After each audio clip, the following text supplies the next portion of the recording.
వామాకు రోటి పచ్చడి చేసుకోవడం కోసం ఇగో కడిగి కోసి పెట్టుకున్న వామాకు తీసుకున్నాను.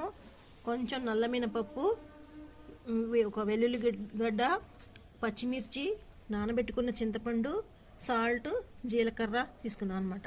ముందు పచ్చిమిరపకాయలు వేపేసుకుంటున్నాను. పచ్చిమిరపకాయలు వేగిపోయాయి, తీసేస్తున్నాను.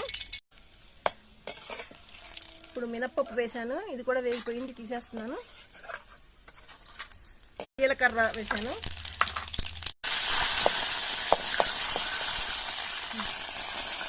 చింతపండు చక్కగా వేగింది కదా, ఇందులో ఈ వామాకు కూడా వేసేస్తున్నాను. అది కూడా వేగిపోయి మగ్గిన తర్వాత తీసేయాలి.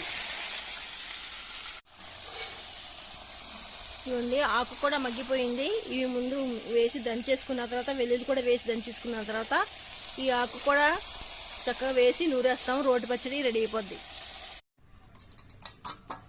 వెల్లుల్లిపాయ ఇలా కోసేసుకున్నాం అనుకోండి, చిన్న చిన్న ముక్కలు వచ్చేస్తాయి అనమాట. పచ్చడిలోకి మనకి ఈజీగా నలిగిపోతుంది అనమాట.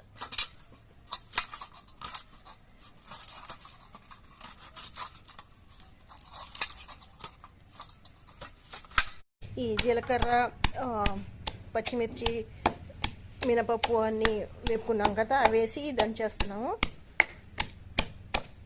కొంచెం దంచిన తర్వాత ఈ వెల్లుల్లి కోసి పెట్టుకున్నాను కదా, ఇవి కూడా వేసి దంచేస్తాను.